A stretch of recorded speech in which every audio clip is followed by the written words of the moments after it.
एक सुंदर से राज्य में सभी लोग हंसी खुशी रहते थे।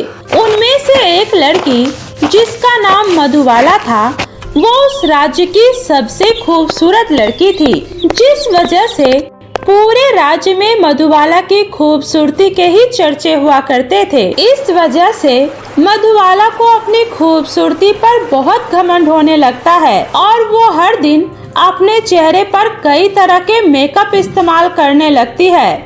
एक दिन मधुबाला की सहेली दिव्या उसके पास आती है।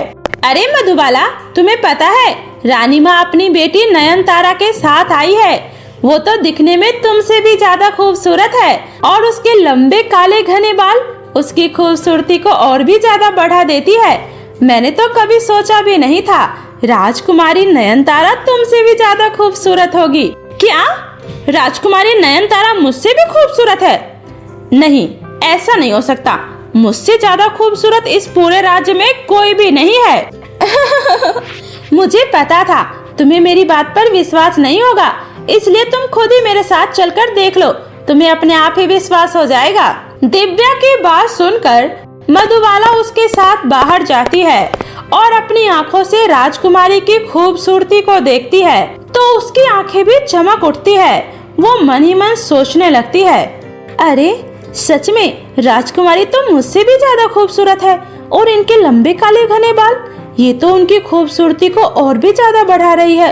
लेकिन कोई बात नहीं, मैं भी इनकी खूबसूरती को ज्यादा दिन तक टिकने नहीं दूंगी। अरे कहाँ खो गई? देख लिया ना, मैंने कहा था ना राजकुमारी तुमसे भी ज्यादा खूबसूरत है। ऐसा कुछ नहीं है, वो इतनी भी ज्यादा सुंदर नहीं है। मधुबाला इतना कह ही रही होती है, तभी राजकुमारी उसके पास आती है और उससे कहती है, अरे तुम मधुबाला हो ना? मैंने तुम्हारे बारे में बहुत कुछ सुना है और तुम सच में बहुत ज्यादा सुंदर हो। हाँ राजकुमारी जी, मुझे पता है, आपको ये बताने की कोई जरूरत नहीं है। वैसे आप अपने बालों में क्या लगाती हैं? आपके बाल तो बहुत ज्यादा लंबे और घने हैं। नहीं, मैं अपने बालों में ऐसा कुछ भी नहीं लगाती हूँ, ये तो बस ऊपर वाले की देन है। वैसे मैं तुमसे मिलने इसलिए आई थी क्योंकि कल मेरा जन्मदिन है, इसलिए मैं तुम्हें भी अपने जन्मदिन के लिए आमंत्रित करती हूँ। तुम मेरे जन्मदिन पर जरूर आना। नहीं नहीं राजकुमारी जी, मैं नहीं आ सकती क्योंकि मुझे कल किसी जरूरी काम से बाहर जाना है। देखो, कल राज्य के सभी लोग मेरे जन्मदिन के समारोह में आएंगे और अगर तुम नहीं आओगी तो मुझे बहुत ज्यादा बुरा लगेगा। अच्छा ठीक है, मैं आ जाऊंगी। मधुबाला की बात सुनकर राजकुमारी वहाँ से चली जाती है। मधुबाला भी अपना मुंह बनाते हुए अपने घर की ओर चल देती है और कहती है, हाँ, आखिर मैं ऐसा क्या करूं जिससे कि कल राजकुमारी के समारोह में सबसे ज्यादा खूबसूरत मैं ही दिखूं और सभी राज्य के लोग सिर्फ मेरी ही तारीफ करें। क्यों ना मैं राजकुमारी के बालों को ही काट दूं, फिर तो समारोह में हर कोई सिर्फ मेरी ही तारीफ करेंगे। इतना कहकर मधुबाला राजकुमारी से मिलने के बहाने महल में जाती है और जब राजकुमारी सो रही होती है तो वो चुपके से उसके बालों को काट देती है, जिसके कुछ देर बाद राजकुमारी सोकर उठती है और शीशे में अपनी शक्ल देखती है तो बहुत ज्यादा दुखी हो जाती है। ये क्या, मेरे बाल अचानक से इतने छोटे कैसे हो गए? अब मैं शाम को पार्टी में सबके सामने कैसे जा पाऊंगी? राजकुमारी इतना कह ही रही होती है, तभी रानी माँ उसके कमरे में आती है। अरे राजकुमारी, तुम अभी तक तैयार नहीं हुई? राजकुमार विक्रम कब के पार्टी में आ चुके हैं और वो कब से तुम्हारा इंतजार कर रहे हैं। तुम अभी तक तैयार क्यों नहीं हुई हो? और ये क्या, तुम्हारे बाल अचानक से इतने छोटे कैसे हो गए? रानी माँ, ये तो मुझे भी नहीं पता कि आखिर मेरे बाल अचानक से इतने छोटे कैसे हो गए। अब मुझे समझ में नहीं आ रहा है, अब मैं सबके सामने कैसे जाऊं? कोई बात नहीं बेटा, तुम्हारे बाल छोटे हो गए तो क्या हुआ, इससे तुम्हारी खूबसूरती पर कोई असर नहीं पड़ेगा, क्योंकि इंसान की खूबसूरती उसके लंबे बालों या रंग रूप से नहीं बल्कि उसकी सादगी और अच्छे व्यवहार से होती है। इसलिए तुम ये सब छोड़ो और जल्दी से तैयार होकर नीचे आ जाओ, सब लोग तुम्हारा इंतजार कर रहे हैं। रानी माँ की बात सुनकर राजकुमारी फटाफट से तैयार होकर जैसे ही पार्टी में नीचे आती है तो राजकुमार उसकी सादगी और खूबसूरती देखकर उसके दीवाने हो जाते हैं। तभी मधुबाला राजकुमारी के पास आती है और कहती है, अरे राजकुमारी जी, आज आपके बाल अचानक से इतने छोटे क्यों लग रहे हैं? कहीं आपने अपने बाल तो नहीं कटवा लिए? और आपका चेहरा भी आज बहुत अजीब और मुरझाया हुआ लग रहा है। नहीं मधुबाला, तुमने गलत कहा। राजकुमारी तो हमेशा से ही खूबसूरत दिखती हैं और आज तो वो और भी ज्यादा खूबसूरत लग रही हैं। आपका बहुत बहुत शुक्रिया राजकुमार। राजकुमार के मुंह से राजकुमारी की तारीफ सुनकर मधुबाला को बहुत गुस्सा आता है और वो मुंह बनाकर वहां से चली जाती है और राजकुमार को अपनी खूबसूरती के जाल में फंसाने की कोशिश करने लगती है ताकि वो राजकुमार से शादी करके महल की रानी बन सके। लेकिन राजकुमार को उसकी खूबसूरती में जरा भी दिलचस्पी नहीं थी। तभी एक दिन जब राजकुमार तलवारबाजी की प्रैक्टिस कर रहे होते हैं, तभी मधुबाला उनके पास आती है और कहती है, अरे राजकुमार जी, आप तो बहुत अच्छी तलवारबाजी करते हैं। अरे तुम तो वही हो ना जो राजकुमारी जी के पार्टी में मिली थी और राजकुमारी की खूबसूरती के बारे में कुछ कह रही थी। अरे नहीं नहीं, वो तो बस मैं उस दिन ऐसे ही मजाक कर रही थी। मधुबाला की बात सुनकर राजकुमार वहाँ से चले जाते हैं।